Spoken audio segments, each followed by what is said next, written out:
வணக்கம். ஒருத்தங்க என்னோட 2 வயசு குழந்தைக்கு கருப்பு உளுந்தங்களி குடுக்கலாமான்னு கேட்டிருந்தாங்க.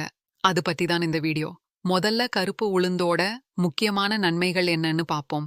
கருப்பு உளுந்தில் இரும்புச்சத்து அதிகம் இருக்கிறதால அனீமியான்னு சொல்லப்படுற இரத்த சோகை வராம தடுக்கும். அதேபோல கால்சியம், பொட்டாசியம், மெக்னீசியம் சத்துக்கள் அதிகம் இருக்கிறதால கருப்பு உளுந்து எலும்புகளை வலுவாகவும் ஆரோக்கியமாகவும் வச்சிருக்க உதவுது. குறிப்பா வயதுக்கு வந்த பெண் பிள்ளைகளுக்கும் கர்ப்பிணி பெண்களுக்கும் ரொம்ப நல்லது. நோய் எதிர்ப்பு சக்தியும் அதிகமாகும். கருப்பு உளுந்துல நார்ச்சத்து அதிகம் இருக்கிறதால நம்ம உணவு செரிமானம் நல்லா இருக்கும்.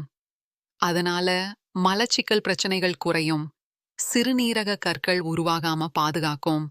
நம்ம ஊர் சந்தை.comல விற்பனை செய்யற கருப்பு உளுந்தங்களி மாவை எப்படி தயாரிக்கிறாங்கன்னா, தோல் நீக்காத கருப்பு உளுந்தும் ஆர்கானிக் அரிசியும் மாப்பிளை சம்பா அரிசி அல்லது சித்திரைக்கார் அரிசி சேர்த்து வறுத்து அரைச்சு தயாரிக்கிறாங்க.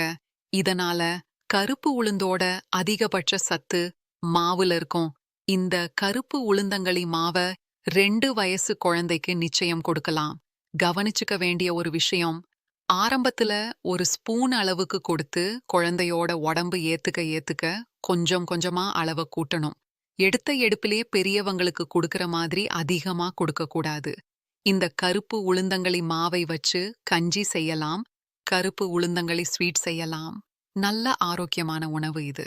சாப்பிட்டு ஆரோக்கியமா இருக்க என்னோட வாழ்த்துக்கள்.